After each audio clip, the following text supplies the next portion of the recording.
Biological optimum weight, or BO, and biological optimum function, or BOF, are two things that we have introduced within Nysteia. And we believe, well, I believe that it should be your ultimate goal. When it comes to assessing whether somebody is overweight or has obesity, traditionally we've used BMI, or body mass index, and I know that that has its critics, but I can understand why people use that, or the industry uses that, or professionals use that, because it's easy to use, it's easy to assess, and it's reproducible. And by and large, for most people, probably for sort of 95% of us, it's an accurate way of telling you what excess your fat is, or how much excess fat you have, because that's really the only variable. The other major variables, of course, are your bones and your muscle. And for most of us, those are fairly standard. You do get obviously individuals who are big boned, and you obviously get individuals who've got more muscle, and therefore, the BMI is going to be slightly askew, if you like, when you're trying to assess how much fat they've got. But for 95% of us, it's a very good way of sort of showing, if you like, or demonstrating how much excess fat you have. And that's really what it is. That's being overweight or having obesity. Those are terms that we have given to a certain state of having too much body fat, but it's in some ways that distinction is artificial, because it's exactly the same process.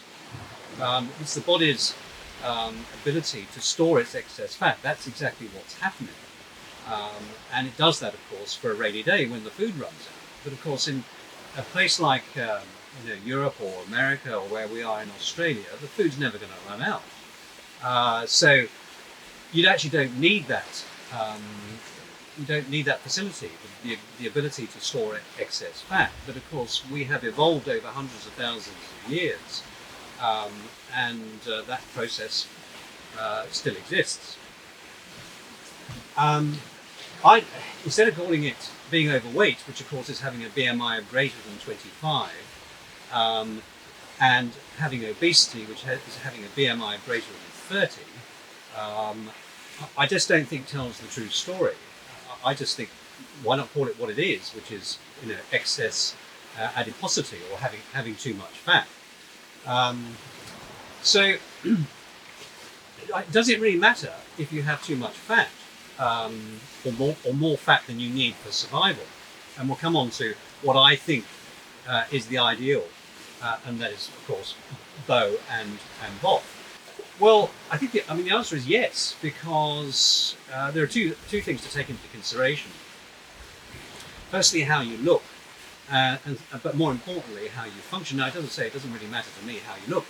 It matters to you how you look. And I think we'd be kidding ourselves if we said no, it doesn't matter, because if you look at the dieting industry, the business of dieting, it's a multi-billion-dollar industry. So yes, we do care about how we look. But for me, as a cancer surgeon, the most important thing is how you function. And there are very, very good statistics that show that if you are overweight or have obesity, then your function certainly suffers. The function of everything, the function of your brain, the function of your muscles, the function of your gut, and importantly, the function of your immune system, which is cell-based. And in other videos, I'm going to talk about insulin resistance, and how insulin resistance is the underlying problem in obesity, how it promotes obesity, but importantly, it also determines metabolism of the individual cells, and therefore determines how well they are functioning. And would explain beautifully why people who are overweight or suffer from it, will still have obesity, suffer from mental fatigue because the glucose can't get into their brain cells. They suffer from physical fatigue because the glucose can't get into their muscle cells.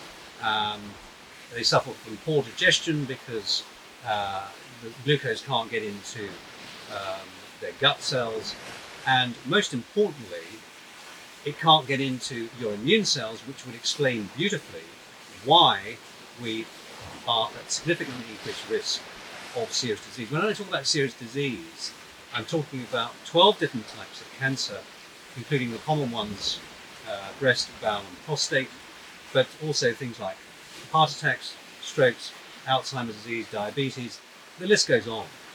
And the reality is, if you get any one of those, you're going to die young. Okay? That's what's at stake, and that's why you need to deal with your obesity. So, how are you going to achieve your biological optimum weight? Well, as I said to you already, the whole process is driven by insulin resistance, and insulin resistance builds up when you force your body to produce too much insulin.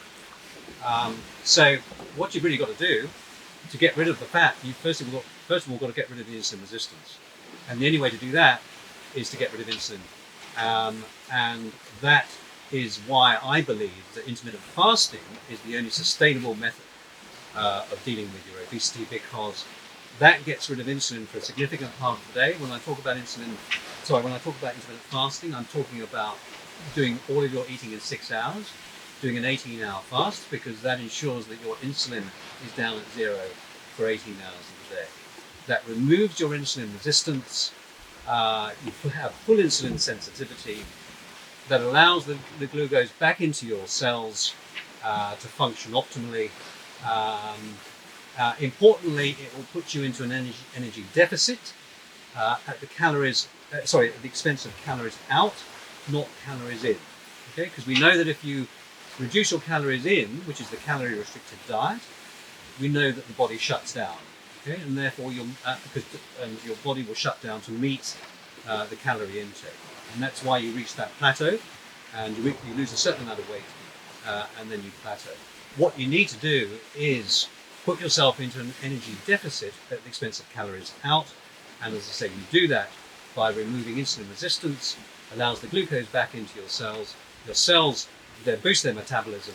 You put yourself into an energy deficit, and the fat just melts off. Your body has to use its stored excess fat for that purpose. That's exactly what it's designed to do. And if you did the Nysteia formula, I've talked about the Nysteia formula in another video, but if you do the Nysteia formula, which is intermittent fasting, 18 hours of the day, Mediterranean type cuisine, which is simply fresh ingredients,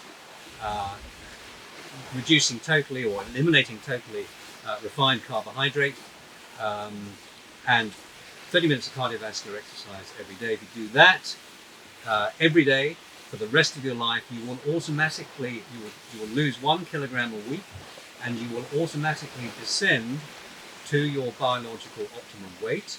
And I'll come on to what my definition of that in a minute. And importantly, you will have biological optimum function. So your body will just be functioning the way it was designed to. And importantly, you'll avoid all of those, or reduce significantly your risk of those nasty diseases. So what does biological optimum weight equate to? Well, obviously in the individuals, it varies from person to person, depending on depending on their other composition, their muscle and their bones, and that's really a sort of function of how tall they are. As far as fat is concerned, that should equate to about 10% body fat. And what is that in BMI terms? Probably around about sort of 20, somewhere between 19 and sort of 21. As I said, you will automatically descend down to that level, and you will stay at that level. You won't disappear to nothing, because what happens is once you are down at your biological optimum weight, the brain and the body are now talking to each other, and the body will tell the brain how much food it needs, and it will automatically stop you overeating. And I guess the other thing, obviously, about restricting your eating to 6 hours, you're never going to overeat in 6 hours. I mean, you're going to feel full during those 6 hours. It's clearly important that you don't snack, because when you get hungry, and you will get hungry, particularly in the morning, because the easiest solution as far as intermittent fasting is concerned is to skip breakfast, so you will get hungry. So you do actually have to overcome those hunger sensations. But with time, and when I say with time, really after sort of a couple of weeks, your body actually gets very used to the fact that there is some hunger there, but it doesn't really trouble you that much.